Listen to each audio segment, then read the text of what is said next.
जैसा कि सकल वाल्मीकि समाज का एक फैसला आया था कल कि मृत्यु भोज का बहिष्कार किया जाए, इसे एक कुरीति के रूप में देखा जा रहा है और कहीं ना कहीं इस बात को लेकर समाज में खुशी भी है। अभी तक तो हमें सारा पॉजिटिव रिस्पांस ही मिला है सभी से। हमारे साथ समाज के अध्यक्ष, प्रथम अध्यक्ष ही कह सकते हैं, जो मनोनीत हुए हैं, जिन्होंने जन भावना से अभी तक कार्य किया है। आज हम चौहान सर से मिल रहे हैं। सर, पहले आपका पूरा परिचय हमारे दर्शकों को। मैं पुष्कर चौहान परिवार से हूँ और पहले जिस प्रकार मेरे परिवार को समाज में जो सम्मान मिला है और मिलता रहा है, उसी कड़ी में मैं भी अपनी समाज के साथ खड़ा हूँ और समाज सेवा के रूप में कार्य कर रहा हूँ। और अभी तक जितने भी जो काम किए हैं, ये जो कल जो मीटिंग हुई है, ये बहुत सराहनीय काम है और मैं किन्हीं कारणों की वजह से वहाँ मैं नहीं जा पाया, लेकिन जो कुछ भी निर्णय हुआ है, पर इसमें छोटी जो बात थी, ठीक है, सबकी भावनाओं को ध्यान में रखते हुए इसको प्रस्ताव लेने के बाद उदयपुर की सार्वजनिक मीटिंग बुलाकर इसको अगर करते, आम राय लेके अगर करते, तो उसमें सभी बस्ती वालों का जो एक प्रतिनिधित्व रहता है या उपस्थिति दर्ज रहती तो और ठीक रहता। सर, जैसा बताया जा रहा है कि 32 मोहल्ले उदयपुर में बताए गए हैं और 32 मोहल्लों के जनप्रतिनिधि वहाँ मौजूद थे। जनप्रतिनिधि मौजूद थे, अब उन पे डिपेंड करता है कि इसको कैसे क्रियान्वित कराए। सबसे बड़ी बात, नियम सरकार भी बनाती है, समाज भी बनाती है और भी संगठन बनाते हैं, पर उसको क्रियान्वित करवाने के लिए जो कार्यकर्ता हैं वो किस तरह से इसको लेते हैं, कहाँ अपनी मॉनिटरिंग करते हैं, अपनी उम्मीदों पे खरे उतरते हैं निस्वार्थ भाव से, वो चीज़ देखने। आज हम लोग खड़े हैं समाज के साथ तो निस्वार्थ भाव से खड़े हुए हैं और पूरा समाज देख रहा है और अभी इसीलिए इतना सम्मान, समाज का इतना प्यार, इतना दुलार, इतना सम्मान मिला है। सर, बात को अगर जरा सा विराम देके अगर सोचें, जब से आपने अध्यक्ष पद संभाला है तब से लेकर कितनी ऐसी कुरीतियाँ या ऐसी कोई रीति आपको लगी कि नहीं, इस पर कुछ मंथन होना चाहिए, गौर होना चाहिए और ये रीति रिवाज जो है इसको थोड़ा रोकना चाहिए या कम करना चाहिए या बंद करना चाहिए? जो मृत्यु भोज की जहाँ तक बात है, इसमें जो मृत्यु भोज के अलावा तो आपको जिससे शिक्षा की संबंधी बात है, आज हर व्यक्ति, पढ़ा लिखा व्यक्ति मृत्यु भोज की बात करता है, दहेज के संबंधित कोई भी बात नहीं करता है कि उसमें तो लोगों को माल मिलता है तो माल लेने से कोई परहेज नहीं करेगा। मेरी ऐसी सोच है, भगवान अवसर दिया और जिंदा रखा तो ये भी मिसाल कायम करेंगे, मेरे परिवार से कायम करूंगा मैं। अभी भी एक भाई की शादी होने की चर्चा है, उसमें मैं क्या कर सकता हूँ, नहीं कर सकता हूँ, ये बात की बात है, पर घर से त्याग होना चाहिए और तभी समाज में स्वयं से होनी चाहिए। सभी समाज में मिसाल कायम कर पाओगे। वो नहीं होना चाहिए कि गुरु तो खाए काकड़ी, चेले को दे आखड़ी। और जितने भी है, और मैंने एक प्रयास शुरू से किया है, जो धन का अपव्यय होता है, जिसका हिसाब किताब नहीं होता है, मैंने जितने भी काम समाज के सहयोग से, समाज के आशीर्वाद से किए, उसको पारदर्शिता रखते उस काम को किया है। आज भी मेरे लिए पारदर्शिता, मेरा मिशन ही वही है। समाज के पैसे का जो कमाया हुआ पैसा, लोगों को खून पसीने का अगर समाज के लिए देते हो तो उस पैसे का सदुपयोग हो, उसका हिसाब किताब हो, वही मेरा एक लक्ष्य है। उसी को मैं चाहता हूँ समाज एकजुट होकर एक जगह खड़ा रहे तो समाज की एकता नजर आएगी, सरकार में अपना मैसेज आएगा। और मैं निस्वार्थ भाव से, मुझे कोई महत्वाकांक्षा भी नहीं है, ना मुझे कोई पद चाहिए, ठीक है, समाज के नाते से मुझे सम्मान दिया, उसका मैं उन लोगों की भावनाओं की कदर करता हूँ। पर यह है, मेरा जो मिशन है, कुरीति है, उनका वास्तव में खुलासा होना, पर साथ में दूसरी जो बीमारी है उनका भी खुलासा होना चाहिए, उनका भी निस्तारण होना चाहिए। मेरा सवाल इसी बात को लेकर था कि जब से आप अध्यक्ष मनोनीत हुए हैं वहाँ से लेकर आज तक ऐसी कई बातें आपके सामने आई होंगी और आपने उसका चर्चा भी की होगी, जैसे आम सहमति बनाकर उस पर कुछ राय भी रखी होगी आपने। अब मृत्यु भोज की बात लो आप, मेरे पिताजी की टाइम पे मैंने अपने देखा हुआ, छोटा था, 5 पकवान बनते थे। उन 5 पकवानों मेरे घर से, मेरे दादाजी के भाई थे मोड़ालाल जी चौहान साहब, तो उनके देवलोक गमन होने पर मेरे पिताजी ने परिवार से राय करके एक मिठाई की शुरुआत की थी। तो तब से फिर एक मिठाई की शुरुआत धीरे धीरे पूरी समाज चली। फिर हम लोग जब होश संभाला ना, हमने अब सत्ता संभाली, हम समाज सेवा में लगे, तो ये आभूषण, सोने के आभूषण जो लाते थे उन पे रोक लगाने, उसकी पाबंदी की, उसकी मॉनिटरिंग की, उसको रुकवाया। कोई लाता था तो उस पर सब तरफ से दबाव डालते थे, सबका सहयोग लेकर उस काम को किया। आज वो भी बंद है। और दूसरा ये चल रहा मृत्यु भोज में, जैसे अब ये जो चल रही है, कपड़े बंद करने के, कफन पे जो आप बॉडी पे कपड़े डालते हो उसका व्यर्थ है, ये कुछ चीज़ें हैं जिन पे मंथन चल रहा है। फिर अभी जो ये इन लोगों ने जो निर्णय लिया है, बस मेरा एक ही है कि इसको मॉनिटरिंग करा के लागू कराया जाए तो ही समाज को इसका फायदा मिलेगा, अन्यथा वापिस समाज गलत दिशा में चला जाएगा। धन्यवाद सर। आप थे हमारे वाल्मीकि समाज के अध्यक्ष, जिनका मानना है कि कानून तो बनते हैं और बनाने में कोई टाइम भी नहीं लगता है। सबसे बड़ी बात यह है कि उसकी मॉनिटरिंग हो, सही क्रियान्विति हो और सही मायने में उसका सही अर्थ लोगों को समझ में आए कि आपने क्या फैसला लिया और वो फैसला कहाँ तक चलना चाहिए। जैसा कि उदयपुर में कल सकल वाल्मीकि समाज की जो सभा हुई थी उसमें एक प्रस्ताव पारित किया गया कि समाज में चल रही कुरीतियों को ख़त्म किया जाए। उसी को आज के जो जितने भी समाजजन थे, उसमें नौजवान हो गए, बड़े बुजुर्ग हो गए, सभी ने मिल के उन सभी लोगों को धन्यवाद दिया है जिन्होंने इस पहल को कल उठाया और उसको अमली जामा पहना के लागू करवाया। तो हमारे साथ हैं महिपाल चौहान साहब हैं। सर आप अपना परिचय दें पूरा। मैं महिपाल चौहान, नाडाखाड़ा चौहानपुरा निवासी, उदयपुर। आप समाज सेवी हैं और लगभग हर फैसले में आपकी अहम भूमिका भी होती है। हाँ जी। फैसला आना, फैसला लागू होना एक बात होती है, उस फैसले की क्रियान्विति और वो फैसला कहाँ तक चलेगा, क्या इसके बारे में भी समाज बैठक जाजम ने कोई ऐसा कुछ रूट में या सर्कुलर कुछ बनाया है ऐसा? देखिए, हमारे पूरे मेवाड़ में एक ऐसा कानून बना हुआ है, पंचायती कानून जी, जिसके अंतर्गत है ना हमें फैसले लेने पड़ते हैं और वो सब पे लागू होते हैं। वो फैसला कहाँ तक चलेगा, क्या करेगा, कैसे होगा, इसके कुछ नियम बने हुए, उस नियम के आधार पे हम चलते हैं। कहीं कहीं ये होता है कि नहीं साहब, हम तो इस फैसले को मानते तो हैं पर थोड़ा मॉडिफाई करके मानेंगे, इसको थोड़ा तोड़ मरोड़ के रख लेंगे साहब, इससे यूँ करके इस तरह से चला लेंगे। तो हाँ। उस स्थिति में आपका क्या रहेगा उस पर?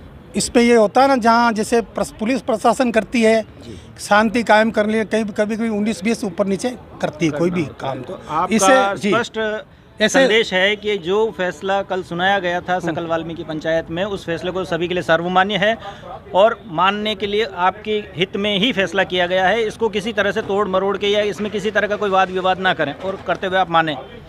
न मानने की स्थिति में, जैसा कि मैंने पहले बताया कि हर फैसलों में आपका दखल रहता है और हर फैसले आपके अनुरूप ही होते हैं, तो उसमें ऐसा कुछ दंड जैसा कोई प्रावधान रखा गया है कुछ? देखो, अच्छा फैसला है, इसको नहीं मानने का तो प्रश्न ही नहीं उठता है, इसको तो मानना ही पड़ेगा, क्योंकि सभी वाल्मीकि समाज के बुद्धिजीवियों ने मिलकर किया और सबके हित के लिए करा है ये काम। फैसले की सभी तारीफ कर रहे हैं और सभी आपके पक्ष में भी हैं, सभी एक राय एक मत से पक्ष में। हाँ जी। बात यहाँ हो रही कि अगर इसका कहीं गलत दिशा में ले जाने की कोशिश की गई तो पंचायत क्या करेगी? पंचायत उसको जवाब मांगेगी, जवाब सही नहीं मिलने पर उसको हो सकता है कोई पनिशमेंट भी दे, उसको आगाह भी करे, उसको सावधान करे कि भाई आप इस चीज़ को मत करिए, अच्छी चीज़ बनी हुई है, अच्छी चीज़ लागू हुई है, उसको हाँ फॉलो करे, हाँ पीछे मत लाइए। तो जहाँ तक मेरा सवाल प्रश्न है या मतलब मेरा उत्तर ये है कि अभी तक तो ऐसा कोई चीज़ नज़र आई नहीं है, लग नहीं रहा, और मुझे विश्वास है कि ये चीज़ आगे बढ़ेगी और अच्छा रूप लेगी। और भी बहुत से वो निर्णय है जो बाकी है, जो समाज बैठ के करेगी, और ये जो फैसला हुआ, ये जो काम हुआ, उसकी सराहना करता हूँ और उनका आभार व्यक्त करता हूँ। धन्यवाद सर। उम्मीद करते हैं कि आपकी उम्मीद कायम रहे और इसी तरह के फैसले आप लेते रहें जो समाज हित में हो और समाज के साथ चले और समाज के नौजवान भी इस फैसले में साथ में आएंगे, यही उम्मीद करते हैं। और कुछ साथी हमारे साथ भी हैं, उनसे भी कोशिश करते हैं मिलने की। सर परिचय दें अपना। सर मेरा नाम महेश गोयर है, मैं इंदिरानगर पीड़ा निवासी हूँ। सर किस तरह से देखते हैं इस फैसले को आप? सर ये फैसला युवा काफ़ी लंबे समय से चाह रहे थे कि ये फैसला हो, क्योंकि किसी घर में मृत्यु होना, वो वैसे भी मानसिक रूप से इतना पीड़ित हो जाता है इतनी, और उस बीच में ये मृत्यु बोझ से उसको आर्थिक हानि होती है, तो ये युवा दोहरा हो जाता है, हर चीज़ में परिवार दबाव में चला जाता है। तो ये सारी बातें तो सर हो चुकी हैं। तो युवा चाहते हैं कि ये फैसला चलो देर से हुआ लेकिन अच्छा हुआ, और युवा की 10-15 सालों से युवा इसमें जुड़े हुए थे कि ये फैसला हो, समाज में बदलाव आए, समाज शिक्षा की ओर जो है, खेल की ओर बढ़े। युवा काफ़ी खुश है और युवा चाहते हैं कि और भी जो कुछ डिसीजन बाकी है समाज में, जो कुरीतियाँ बनी हुई है, उनको भी दूर किया जाए। आपने कहा कि और भी कुछ बाकी है, तो आप किस तरह के बदलाव और युवा होने के नाते आप देखना चाहते हैं? सर बहुत से युवा जो बेरोजगार घूम रहे हैं, जिनके पास अच्छी डिग्री वो उनके पास डिग्री है लेकिन वो भटक रहे हैं, तो उसका उपयोग करें, शिक्षा की ओर बढ़े, चाहे खेल की ओर बढ़े, जिससे समाज का नाम रोशन हो और वाल्मीकि समाज आगे तरक्की करे। थैंक यू सर, आपकी उम्मीद बनी रहे। जी सर, कल के हुए फैसले में सभी खुश हैं? जी हाँ। सभी को एक उम्मीद थी कि इस तरह का कोई फैसला आए कि कोई लगे कि हाँ हम किसी समाज में रहते हैं और सभ्य समाज में रहते हैं। बिल्कुल। कहें कुरीतियों की जहाँ बात होती तो एक सभ्य समाज की कल्पना करना थोड़ा सा भारी हो जाता है। तो किस तरह से इस फैसले को आप देखते हैं? सबसे पहले आपका परिचय चाहेंगे सब? मैं दीपक प्रताप चावरिया, पेशे से शिक्षक हूँ, वाल्मीकि समाज से बिलोंग करता हूँ। कल जो हमारी बैठक हुई, एक प्रकार से मैराथन बैठक भी 3 घंटे तक चली और 3 घंटे में हर पहलू पर विचार किया गया और विचार करने के पश्चात यही बात नजर आई कि इस सारे झगड़े की जड़ जो हैं, ये जो कुरीतियाँ हैं, ये यहाँ मृत्यु बोध से शुरू हो रही है। सर, फैसला हो गया, लोगों का रुझान भी आ गया कि भाई चलो अच्छी बात है, लेकिन भविष्य में इन फैसलों को बनाए रखने में युवा की आप भूमिका किस तरह देखते हैं? बिल्कुल, कल मीटिंग में युवा वर्ग बहुत अधिक संख्या में था और वो जब मीटिंग शुरू हुई तब उनके चेहरे से ऐसा लग रहा था कि क्या होगा, ये छोटी मोटी बात करके उड़ जाएंगे। लेकिन जब मंथन शुरू हुआ और बात यहाँ तक आ चुकी कि अब हम नहीं मानेंगे और बदलाव करेंगे, तब उस समय युवा वर्ग का उत्साह देखने लायक था। बड़ा जोश से उन लोगों ने हमारा साथ दिया। मेरा सवाल यही है कि युवाओं का जैसे दायित्व आप कहते हैं, कर्तव्य जो कहते हैं, आप किस तरह की अपेक्षा रखते हैं युवाओं का साथ दें वो आपको? मैं वहीं आ रहा हूँ। तो ये जो फैसला होने के बाद में युवा वर्ग अति उत्साहित हुआ और युवाओं में ये लगा कि नहीं, हमारे समाज में कुछ नया हो रहा है, नई चेतना जागृत हुई, नया उमंग, नया उत्साह देखने को मिला है। पूरे उदयपुर के वाल्मीकि समाज में तरह तरह की बातें हो रही है और सब जगह की बात हो रही है कि यह जो फैसला हुआ यह ऐतिहासिक है। और अब युवाओं की जिम्मेदारी ये हो जाती है कि इस फैसले को लागू कराने का इंसेंस है, जहाँ जहाँ पर भी इस प्रकार की कुरीतियाँ हो वहाँ पर पहुँचें और यथासंभव उसका विरोध करें और जो कल हमने मीटिंग में तय किया उसी के अनुसार वो कार्य हो। तो निश्चित रूप से अगर युवा वर्ग आगे बढ़ेगा तो, क्योंकि आगे जाकर के इस समाज की कमान उन्हीं को संभालनी है। हर समाज का भविष्य युवा होता है, युवा ही होता है। तो आप युवाओं के लिए क्या मैसेज देंगे? मेरा ये मैसेज है कि इन कुरीतियों को दूर करते हुए शिक्षा पर ज़्यादा जोर दें। हमारे साथ हैं युवा मंच से रवि जी राठौड़।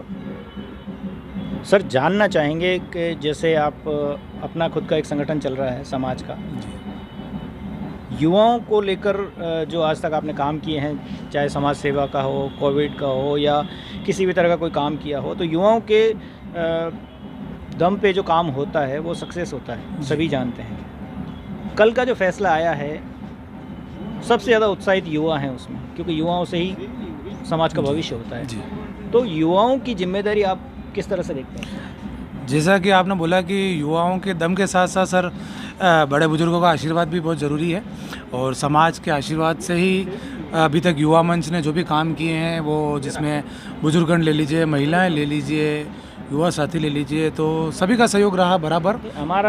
मेरा सवाल सिर्फ कल के फैसले को लेकर है जी, क्योंकि समाज तभी बनेगा जब बुजुर्ग होंगे, महिला होंगी, बच्चे होंगे, सब कुछ होंगे। सभी का सहयोग के बिना एक घर नहीं चलता तो समाज कैसे चलेगा? जी बिल्कुल। तो सबसे ज़्यादा जिम्मेदारी, बड़े बुजुर्गों ने फैसला सुनाया, अच्छा सुनाया, सब स्वागत कर रहे हैं, सब उत्साहित हैं। युवाओं की जिम्मेदारी आप किस तरह से देखते हैं, स्पेशली इस कुरीति को ख़त्म करने के मामले में? जी, युवाओं की जिम्मेदारी मैं इस तरह से देखता हूँ कि बुजुर्गों ने जो फैसला लिया है, हम युवा पीढ़ी के लिए लिया है, तो युवा पीढ़ी को इस फैसले को लेकर ज़्यादा से ज़्यादा लोगों के बीच में जागरूकता फैलानी चाहिए। हर घर पे जा के इस तरह का उन सभी से निवेदन करना चाहिए कि जो हमारे समाज ने फैसला लिया है उसका आप स्वागत करें, वो अपने हित में है और अपने लिए ही अच्छा है। जी बिल्कुल। तो इस तरह से उन सभी को अपने अपने आस पड़ोस में जाकर इस तरह से कार्यक्रम करने चाहिए और हम कोशिश करेंगे, जो हमारे युवा मंच, जो हमारा संगठन बना हुआ वाल्मीकि युवा मंच उदयपुर, जिसके हमारे जिलाध्यक्ष उमेश जी खिरड़िया साहब है, हमारे हरी जी सोनवाल हैं, तो हम इन दोनों के नेतृत्व में बहुत जल्दी मोहल्ले वाइज इस तरह का कोई अभियान चलाएंगे, कार्यशाला आयोजित करेंगे। जी बिल्कुल, इस तरह कार्यशाला आयोजित करेंगे जिससे समाज को, जो हमारे बुजुर्गों ने, जो संतों ने, महंतों ने जो ये निर्णय लिया, उसको पूर्णतः लागू करवाया जा सके। संतों ने, महंतों ने और बुजुर्ग गणों ने जो फैसला लिया, अच्छा लिया, उसके साथ साथ इस कुरीति के साथ साथ जितनी भयावह स्थिति कुरीति की थी, उससे ही भयावह स्थिति है बेरोजगारों की। जी सर जी। आप एक संगठन चलाते हैं जी, आप युवाओं का नेतृत्व करते हैं जी, और आप एक सोच लेकर चल रहे हैं, तो युवाओं को रोजगार की दिशा में आप किस तरह ले जाना चाहेंगे? जैसे हमारे संगठन के मार्फत हम जो भी सरकारी जितनी भी जो योजनाएं आती है, जैसा अभी वर्तमान में अनुसूचित जाति वित्तीय विकास निगम की जो ऋण आवंटन की जो योजनाएं निकली थी, उससे रिलेटेड हम सभी लोगों तक उपलब्ध कराते हैं सूचना कि ज़्यादा से ज़्यादा लोग व्यापार की ओर अग्रसर हों। अगर उनको कहीं से व्यापार के लिए धन की आवश्यकता हो तो सरकार बहुत तरह का योगदान दे रही है, और अगर किसी को मदद की आवश्यकता हो इन योजनाओं तक पहुंचने के लिए तो आप हमसे संपर्क कर सकते हैं। हम